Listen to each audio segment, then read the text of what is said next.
నమస్తే, welcome to మన Penamaluru news వార్తలోని ముఖ్యాంశాలు. గుంటూరు ప్రభుత్వ ఆసుపత్రిలో మాతా శిశు సంరక్షణ కేంద్రాన్ని ప్రారంభించిన సీఎం చంద్రబాబు. కార్యకర్తల త్యాగాలతోనే విజయం సాధించామన్న మంత్రి నారా లోకేష్. చదువు అనేది గేమ్ చేంజర్. విదేశాల్లోని వైద్య నిపుణులు అమరావతికి తిరిగి రావాలన్న సీఎం చంద్రబాబు.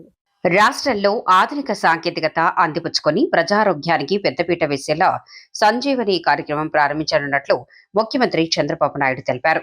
గుంటూరు జీజీహెచ్లో పూర్వ విద్యార్థులు 100 కోట్ల రూపాయలతో నిర్మించిన ఎంసీహెచ్ బ్లాక్ ను ఆయన ప్రారంభించారు. ఈ సందర్భంగా మాట్లాడిన చంద్రబాబు, బిల్ గేట్స్ ఫౌండేషన్ సహాయంతో సంజీవని కార్యక్రమం ప్రయోగాత్మకంగా అమలు చేశామని అన్నారు. ఫలితాలు బాగుండటంతో రాష్ట్ర వ్యాప్తంగా అమలు చేసేలా కార్యక్రమం రూపొందించామని తెలిపారు. ఇంకా సమాజంలో మంచి మిగులుంది. దానికి మీరు ఒక ఎగ్జాంపుల్. మీరంతా ఎన్ఆర్ఐగా మీరు వెళ్ళారు. 40 ఏళ్లకు 50 ఏళ్లకు మునిపి వెళ్ళిపోయారు. వెళ్ళిన తర్వాత కొంతమంది అయితే మర్చిపోతారు, జన్మభూమిని మర్చిపోతారు. ఈ రోజుల్లో తల్లిదండ్రులు కూడా మర్చిపోతున్నారు. అలాంటి వాళ్ళు ఉండే ఈ సందర్భంలో మళ్ళీ మీ చదువుకున్న కాలేజీని గుర్తుపెట్టుకుని దీనికి 1981లోనే ఒక ఆర్గనైజేషన్ జిమ్ఖానా ఏర్పాటు చేసి ఇంత పెద్ద ఎత్తున సహాయం చేసిన మిమ్మల్ని అందరినీ మనస్ఫూర్తిగా అభినందిస్తున్నా. Congratulations, extraordinary work. ఇదొక స్ఫూర్తి, ఇదొక పవిత్రమైన కార్యక్రమం. ఇలాంటి పవిత్రమైన కార్యక్రమానికి ఒక స్ఫూర్తిదాయకంగా చేసిన మిమ్మల్ని అందరినీ మనస్ఫూర్తిగా అభినందిస్తున్నా. ఎప్పుడు కూడా మనం బాగుంటేనే చాలదు, మన చుట్టూ కూడా సమాజం బాగుండాలి అనేది మన సంస్కృతి, మన లెగసీ కూడా. ఈ వారసత్వంలో మనం చూస్తే ఎప్పటి నుంచో కొంతమంది ముందుకొచ్చి పాఠశాలలు కట్టారు, ఆసుపత్రులు కట్టారు, దేవాలయాలు నిర్మాణం చేశారు, సత్రాలు కట్టారు, ఆట స్థలాలు ఇలాంటివి ఏర్పాటు చేసి పెద్ద ఎత్తున విరాళాలు ఇచ్చారు. నా లెక్క ప్రకారం కొన్ని దేశాలు చేయించేమో కానీ భారతదేశం యొక్క సంస్కృతి సాంప్రదాయాలు ప్రపంచంలో ఏ దేశంలో లేవని మరొకసారి మీ అందరికీ విజ్ఞప్తి చేస్తున్నా. కుటుంబ విలువలు కూడా నేను ఎప్పుడూ మాట్లాడుతూ ఉంటాను. మీరు ఇక్కడి నుంచి అమెరికాకు పోయి కొత్త పాఠాలు నేర్పించారు. అమెరికాలో ఉండే వాళ్ళందరూ 16-18 సంవత్సరాలైతే పిల్లలు బయట వెళ్ళిపోతారు. అక్కడి నుంచి ఎప్పుడన్నా అవసరమైతే తండ్రి కొడుకు డబ్బులు అప్పిస్తాడు, కొడుకు తండ్రికి అప్పిస్తాడు. కానీ పిల్లలు ఎంత పెద్దవాళ్ళైనా జీవితాంతం మెంటర్ చేయడమే కాదు, ఏ సహాయం కావాలన్నా అందించే సంస్కృతి ఉండే ఏకైక దేశం భారతదేశం అని మరొకసారి విజ్ఞప్తి చేస్తున్నాం. అలాంటి ఒక మంచి కార్యక్రమాన్ని మీరు ఇక్కడ శ్రీకారం చుట్టారు. ఈరోజు ఇంకొక పక్కన చూస్తే ఈ బ్లాక్ కోసం ఒక 100 కోట్ల రూపాయలు మీరు ఖర్చు పెట్టారు. అది చూసినప్పుడు నాకు అనిపిస్తుంది, ఇక్కడ చాలామంది ఈ మధ్య కాలంలో మీరు ఒక పక్కన ఇప్పుడే చంద్రశేఖర్ గారు ఒక మాట అన్నారు, 100 కోట్లు పెట్టడమే కాదు, మళ్ళీ దీన్ని మెయింటైన్ చేయాలంటే కొంత అమౌంట్ మొబిలైజ్ చేసి శాశ్వతంగా మీ మార్కు గుర్తుండే విధంగా మీరు చేయడం కోసం అలాంటి కార్యక్రమాన్ని కూడా చేశారు. ఇప్పుడే సత్య మా మంత్రి గారు ఒక మాట అన్నారు, ఆంధ్రప్రదేశ్లో ఉండే డాక్టర్లు ఇక్కడ చదువుకొని అమెరికాకి వెళ్ళారు. నన్ను ఎప్పుడు అడిగేవాళ్ళు, నేను 1995లో ముఖ్యమంత్రి అయినప్పుడు ఎన్ఆర్ఐస్ అని చదువుకొని అమెరికాకి వెళ్ళిపోతున్నారు, బ్రెయిన్ డ్రెయిన్ అవుతా ఉంది, మీరు ఏమంటారని అడిగారు. నేను ఎప్పుడూ చెప్పేవాడిని, to start with brain drain అనుకుంటున్నాం, రేపు రాబోయే రోజుల్లో బ్రెయిన్ గెయిన్ అవుతుందని చెప్పి అప్పుడే చంద్రశేఖర్ రెడ్డి అపోలో హాస్పిటల్ పెట్టాడు. ఈరోజు మిమ్మల్ని చూస్తే ఇది ఒక ఎగ్జాంపుల్. నాట్కో కూడా ఇక్కడ దగ్గర ఒక ఒకసారి 17-19 45 కోట్లు ఖర్చు పెట్టారు. 26లో ఒక 18 కోట్లు ఖర్చు పెట్టారు. అదే మరి ఇంకొక పక్కన క్యాన్సర్ మెయింటెనెన్స్కి ఒక 12 కోట్లు ఖర్చు పెట్టారు. ఇటీవల వేరియస్ డిపార్ట్మెంట్స్ దీనికోసం ఒక 12 కోట్లు ఖర్చు పెట్టారు. అంటే దగ్గర ఒక సింగిల్ కంపెనీ కింద ఒక 89 కోట్లు దగ్గర ఖర్చు పెట్టారు. వాళ్ళు మనస్ఫూర్తిగా అభినందిస్తున్నా. ఇక్కడుండే దీని ప్రకారం The MCS center is not a place to treat the mother and child. I feel it is a monument standing as an icon of commitment of the old students for the betterment of the institution they are studied in. For I think the you strongly feel because of this institution, you feel that your lives have been shaped, your lives are shaped and also brought a national and universal fame to you all, making us all proud. అందరికీ మాకు గర్వకారణం. మీరు దేశ విదేశాలకు వెళ్ళి ఇంత కష్టపడి అక్కడ మీకు గుర్తింపు తెచ్చుకొని మళ్ళీ వెనక్కి వచ్చి, it also shows the reflects the spirit of giving back to the society. అంత దూరం వెళ్ళిపోయిన తర్వాత ఆ కుటుంబాల గురించి వాటి గురించి కాకుండా మనం చదువుకున్న కాలేజీలో బ్యాక్ హోమ్ ఇంతమంది పేషెంట్స్ ఉన్నారు, వీళ్ళ అభివృద్ధి కోసం పనిచేయాలి, వారి ప్రజారోగ్యాన్ని కాపాడాలనే ఆలోచన మాత్రం చాలా అద్భుతమైన ఆలోచన. అందుకనే ఆ మాట వింటూనే కేంద్ర మంత్రి గారు కూడా it should be a role model for others అని చెప్పారు. అందుకనే అల్యూమినీ అసోసియేషన్ మనం ఇక్కడే కాదు, నేను వచ్చినప్పుడు జిమ్ఖానా, ఆర్లాండో వచ్చినప్పుడు జిమ్ఖానా, తర్వాత ఆర్ఎం ఖానా, ఎస్ఎం ఖానా కూడా ఉన్నాయి. అక్కడ కూడా చాలామంది alumni association, not at the scale of Gymkhana. Gymkhana is setting a new roadmap for all others and being a source of inspiration for other alumni associations of the other teaching hospitals in Andhra Pradesh. ఆ సందర్భంగా మేము కూడా ఈ alumni వీటిని ఇప్పుడే గౌరవ ముఖ్యమంత్రి గారు చెప్తున్నారు, మిగతా చోట్ల కూడా ఈ మోడల్ చూపించాలి, మోటివేట్ చేయాలి అని. నేను అన్నా సార్, చిన్నగా ప్రయత్నం మొదలు పెట్టాం సార్. ఇప్పుడే ప్రతి ఒక్క కాలేజ్కి అల్యూమినై మీట్ అరేంజ్ చేయడం కోసం 10 లక్షలు పెడుతున్నాం సార్. 10 లక్షలు సరిపోదు, అది ఇన్వెస్ట్మెంటు.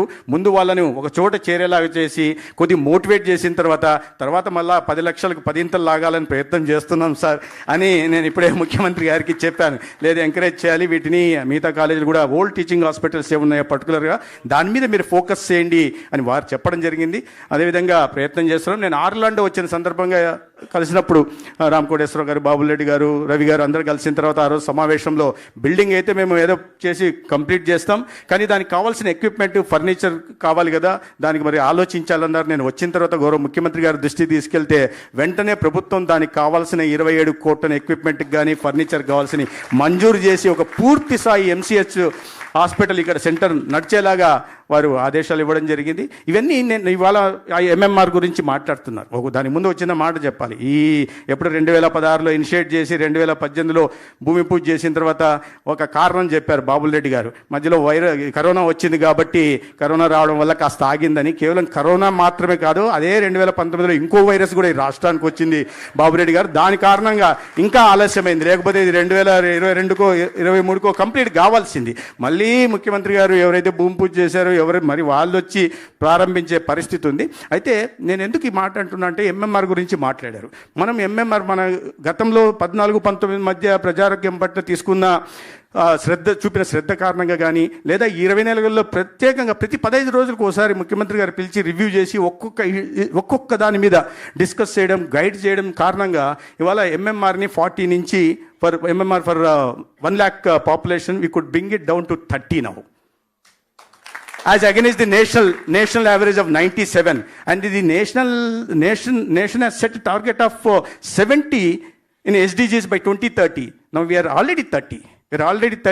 ఐఎంఆర్ విషయంలో కూడా నేషనల్ దీనికన్నా చాలా లోపల ఉన్నాం. 19 ఉంది, 19 నుంచి 17కి తీసుకొచ్చాం.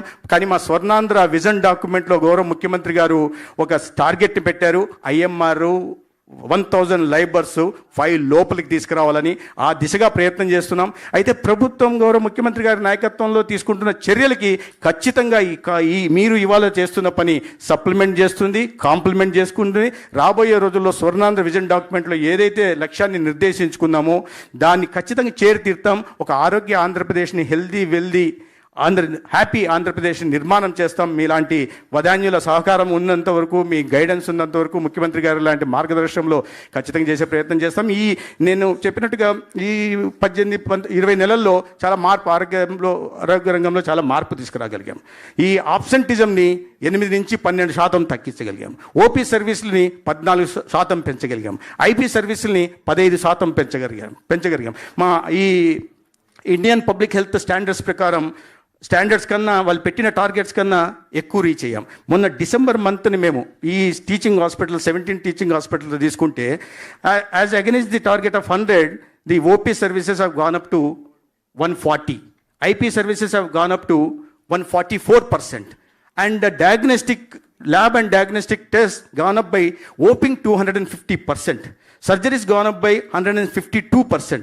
Where we were lagging behind all these years, in the 20 months, is institutional deliveries in government teaching hospitals. In secondary health, yes, we could reach 90%, but ikkada ee teaching hospitals lo 100ki 57% maatrame reach ayyam. Kani meer ivala chestunna oka MCH center karananga aa target kuda 100 daate దిశగా ఖచ్చితంగా ప్రయత్నం చేస్తామని ఈ సందర్భంగా మీ అందరికీ తెలియజేస్తున్నా. ప్రపంచవ్యాప్తంగా మారుతున్న పరిణామాలను విద్యార్థులు అందిపుచ్చుకోవాలన్న ముఖ్యమంత్రి చంద్రబాబు.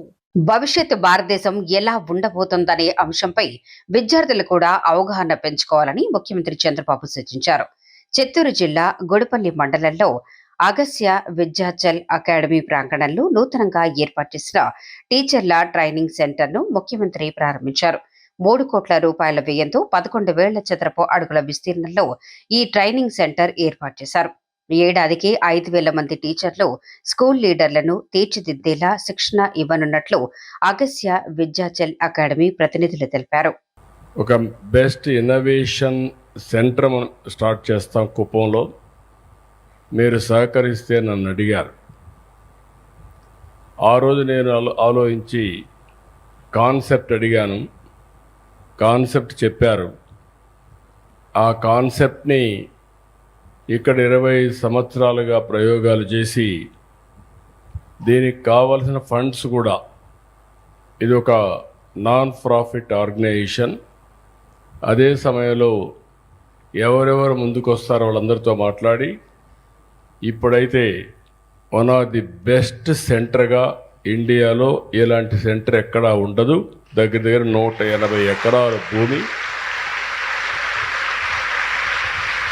ఐడెంటిఫికేషన్ కూడా పొల్యూషన్ ఫ్రీ, హైయెస్ట్ ప్లేస్ కూడా హైట్లో ఉంటుంది. చాలా బ్యూటిఫుల్ ప్లేస్. ఇక్కడికి వస్తే ఎవరన్నా 100 ఏళ్ళు 60-70 ఏళ్ళు బతికితే ఇంకొక 30-40 సంవత్సరాలు ఎక్కువగా బతికే అవకాశం ఉంటుంది. అంత స్వచ్ఛమైన గాలి, బ్యూటిఫుల్ ప్లేస్. ఇక్కడ ఇది మొత్తం మనం చూస్తే this is the future for India and Andhra Pradesh. మనందరం గుర్తుపెట్టుకోవాల్సింది creativity, innovation and technology and knowledge continuous ప్రాసెస్లో. ఇప్పుడు మీరందరూ పిల్లలు ఉన్నారు, మీరందరూ కూడా 7వ తరగతి కానీ చిన్నప్పటి నుంచే ఇన్నోవేషన్ అనే మాట మీ మనసులో నుంచి రావాలి. ఇన్నోవేషన్ ఈజ్ నథింగ్ బట్ మనం చేసే పని ఇన్నోవేటివ్గా చేసి, అంటే డిఫరెంట్గా చేసి ప్రస్తుతం వచ్చే రిజల్ట్స్ కంటే బెటర్ రిజల్ట్స్ రావాలి. అది సైన్స్లో కావచ్చు, టెక్నాలజీ కావచ్చు, ఎన్విరాన్మెంట్ కావచ్చు, లేకుంటే మనకు ఎనీ వే ఆఫ్ లైఫ్లో ఎక్కడైనా సరే. ఇక్కడికి వచ్చినప్పుడు డిజరప్షన్, స్కిల్లింగ్, స్టార్టప్, ఇవన్నీ ఆర్డర్ ఆఫ్ ది డే. ఈరోజు మనం ఒక్కొక్కసారి ఒక్కొక్క హిస్టరీ క్రియేట్ అవుతూ ఉంటుంది. కొన్ని విషయాల్లో ఇంకా మనం చేయాల్సి ఉన్నాయి, కొన్ని విషయాలు చాలా ముందుకు వెళ్ళాం. 95లో ఇంటర్నెట్ రెవల్యూషన్ వచ్చింది. ఇంటర్నెట్ రెవల్యూషన్ వస్తే ఆ రోజు దాన్ని అందిపుచ్చుకున్నాం. అక్కడి నుంచి నెంబర్ ఆఫ్ ఇంజనీరింగ్ కాలేజెస్లు పెట్టాం. అప్పుడు పెట్టిన కాలేజీలను కుప్పంలో కూడా ఒక ఇంజనీరింగ్ కాలేజ్ వచ్చింది. అప్పుడు వచ్చిన కాలేజీలే, అంటే ఒక్కొక్క నియోజకవర్గానికి లేదంటే రెవెన్యూ డివిజన్ కాలేజీలు వచ్చాయి. దీనికి కావాల్సిన ఐటీ కంపెనీస్ ప్రపంచమంతా తీసుకొచ్చాం. హైదరాబాద్ మిగిలిన ప్రాంతాల్లో అప్పుడు పెట్టించాం. దీంతో ఈరోజు మీరు చూస్తే మన వాళ్ళు ఇక్కడ ప్రాక్టీస్ చేసి ఐటీలో ప్రపంచం అంతా వెళ్ళారు. ఈరోజు ప్రపంచంలో హైయెస్ట్ పర్ క్యాపిటల్ ఇన్కమ్ ఎవరైనా సంపాదిస్తున్నారంటే దానికి చిరునామాగా ఇండియన్స్ ఉన్నారు. అందులో అగ్రస్థానంలో తెలుగువారు ఉన్నారు. అటు హైదరాబాద్ కానీ ఇటు ఆంధ్ర కానీ. ఓన్లీ వన్ పబ్లిక్ పాలసీ ఒక 20 ఏళ్ళు 25 ఏళ్ళు. అదే సమయంలో ఈరోజు మనం గుర్తుపెట్టుకోవాల్సింది, ఆ రోజు నేను ఐటీ మాట్లాడితే ఇప్పుడు ఏఐ వచ్చింది, ఆర్టిఫిషియల్ ఇంటెలిజెన్స్.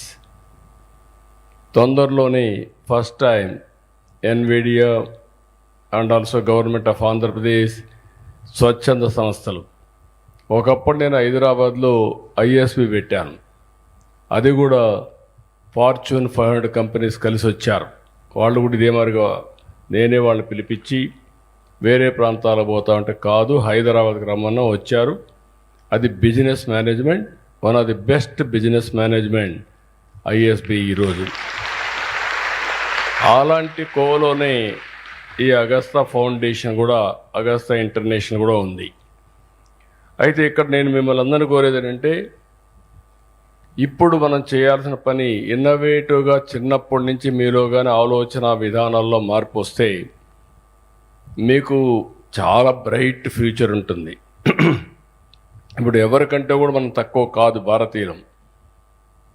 ఈరోజు మీరు ఒకసారి చూస్తే vision Viksit Bharat 2047 government of India తయారు చేశారు. 2047కి ప్రపంచంలో భారతదేశం నెంబర్ 1 దేశంగా ఉండాలని, అందరికీ మెరుగైన జీవన ప్రమాణాలు ఉన్నాయని ఒక విజన్ పెట్టుకొని ముందుకు పోతున్నాం. ఈరోజు అభివృద్ధి చెందే దేశాలన్నింటిలో కూడా చెందే దేశాల్లో చూసుకుంటే ఎక్కువ అభివృద్ధి మన దేశంలో అవుతా ఉంది. మోస్ట్ హ్యాపనింగ్ కంట్రీ ప్రపంచంలో భారతదేశం. ఆ స్థాయికి మనం చేరుకున్నాం. పనసపాడులో టీడీపీ క్యాడర్తో సమావేశం. తెలుగు తమ్ముళ్లకు దిశానిర్దేశం చేసిన మంత్రి నారా లోకేష్.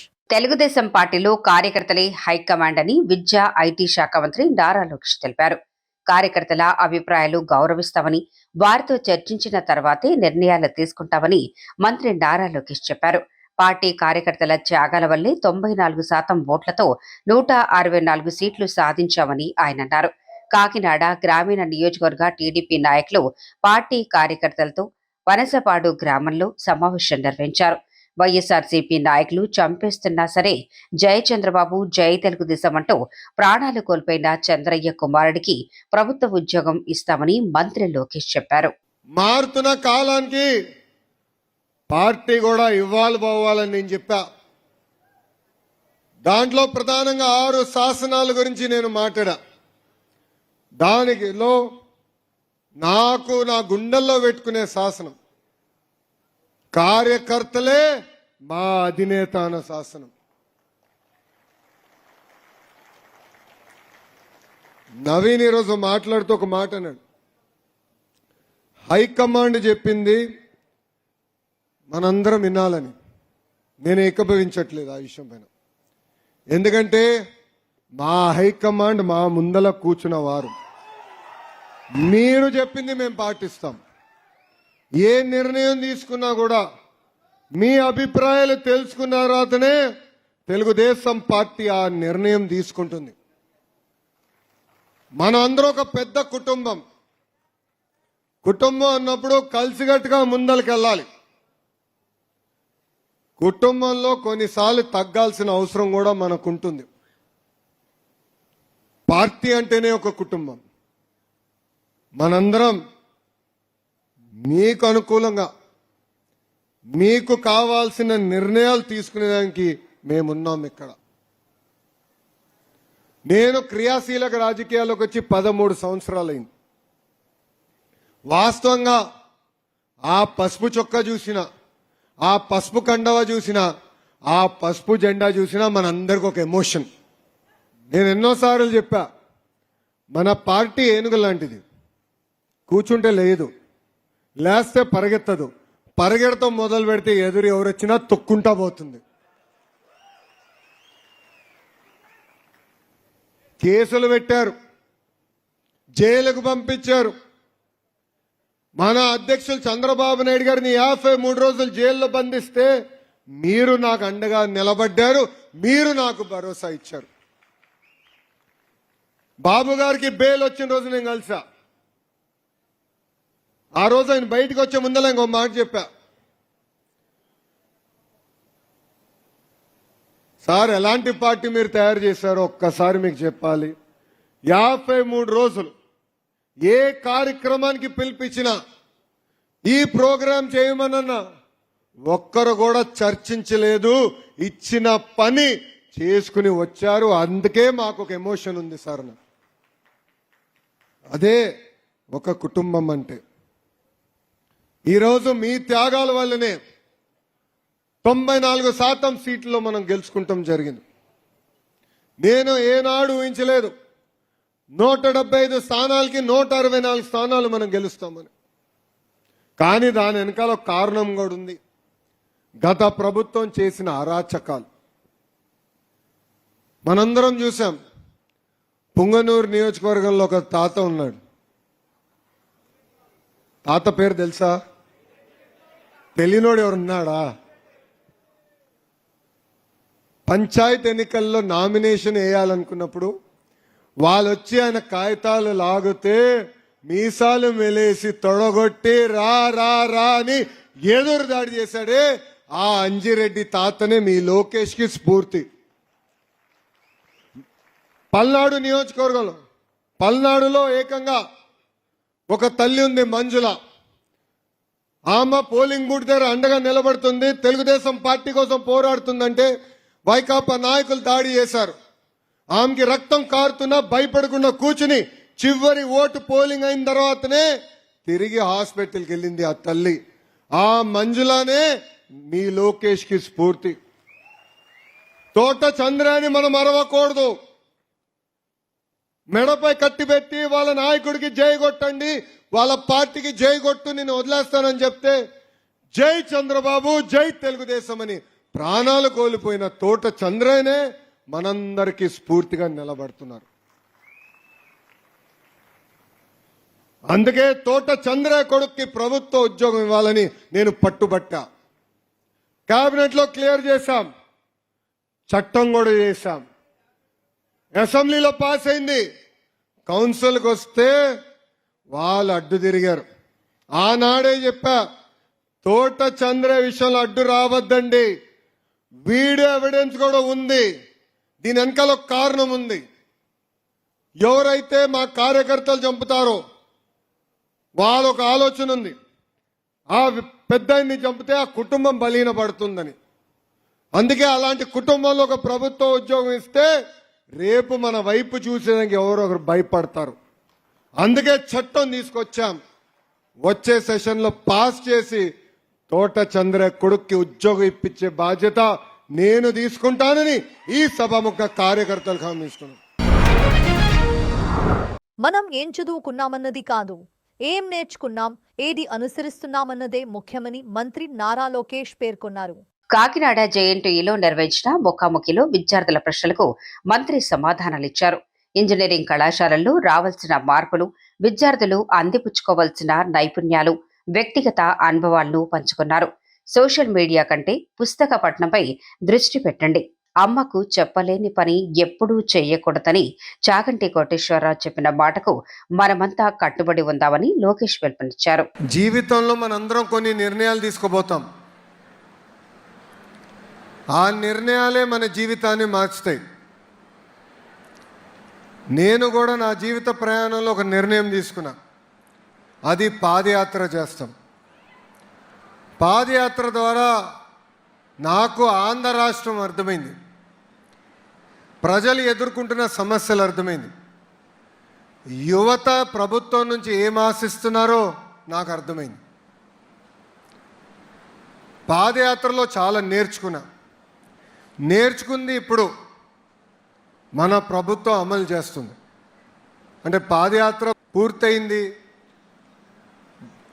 ప్రజాప్రభుత్వ అధికారంలోకి వచ్చింది, అక్కడితో పని అయిపోయిందని మేము అనుకోవట్లేదు. పని మొదలైందని మేము అందరం భావిస్తున్నాం. అందుకే నేను నెలకి ఒకసారి స్టూడెంట్స్ని కలవాలనుకుంటున్నా.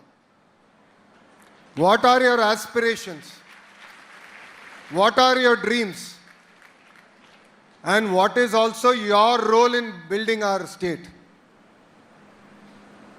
మనందరి లక్ష్యం ఒకటే ఉండాలి, అన్ని రంగాల్లో ఆంధ్ర రాష్ట్రం నంబర్ 1 స్థానంలో ఉండాలి. It is our future. Together we need to build our state, we need to build our nation. అందుకే నెలకొకసారి every month I am now making it a point to meet with youngsters, to interact with you, and the feedback you give, I take it back to the government, I take it to the cabinet, and in spirit, we want to work on solving it, building a stronger state. So, ఆ ఉద్దేశంతోనే ఈ hello Lokesh programme పెట్టాం. I enjoy interactions. Please challenge us, ask tough questions, and as your minister, as the Minister for Human Resource Development, I will definitely answer them. Thank you very much. Thank you so much, sir. So we'll start with the questions with your permission. Okay. Permission avasarama? Students, please ask your questions. Please raise your hands and ask your questions to sir. Okay, let's have her. Good morning, sir. My ఓయ్ name back is benchers Shravya. ఇక్కడ ఎవరు లేరు, వెనకాల గోల పెడుతున్నారు. ఇది ఇటు తిరుగుతుంది. Chair will definitely move towards your side, don't worry. There are no back benchers here. Good afternoon, sir. My name is Shravya.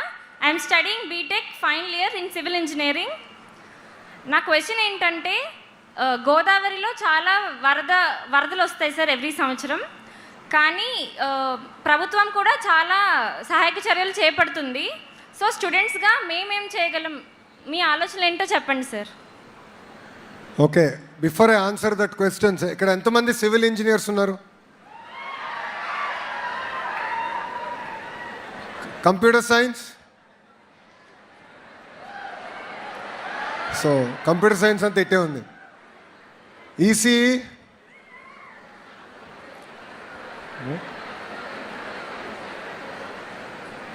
కూర్చోమ్మా. ఉభయ గోదావరి జిల్లా, they are known as food bowl of India. కేవలం వరిలోనే కాదు, ఆక్వా రంగంలో ప్రపంచంలోనే మనం మొదటి స్థానంలో ఉన్నాం. But there is a need to make it sustainable. అనేక పెట్టుబడులు వస్తున్నాయి, కంపెనీలు వస్తున్నాయి, కానీ ఎన్వైరన్మెంట్ని కూడా కాపాడుకోవాల్సిన బాధ్యత మనందరిపైన ఉంది. నాకు ఒక ఆలోచన ఉంది, అదేంటంటే we should do sort of a design engineering programme. We should bring youngsters from across the fields. It could be EC, computer science to do modelling, civil engineer to do designing. Together we should solve the problems. So for example, how do you make a sustainable ecosystem? The role of environment. How do we protect our environment? So the role of environmental engineers are very, very important. 2, computer science majors చాలా మందిని చూసాం. We should create a digital twin of our entire irrigation network. Do simulations on it. వార్తలు ముగించే ముందు ముఖ్యాంశాలు మరోసారి. గుంటూరు ప్రభుత్వ ఆసుపత్రిలో మాతా శిశు సంరక్షణ కేంద్రాన్ని ప్రారంభించిన సీఎం చంద్రబాబు. కార్యకర్తల త్యాగాలతోనే విజయం సాధించామన్న మంత్రి నారా లోకేష్. వార్తలు ఇంతటితో సమాప్తం. తిరిగి మరల తర్వాత ముఖ్యాంశాల్లో కలుద్దాం. అంతవరకు చూస్తూనే ఉండండి మన పెనుమలూరు న్యూస్.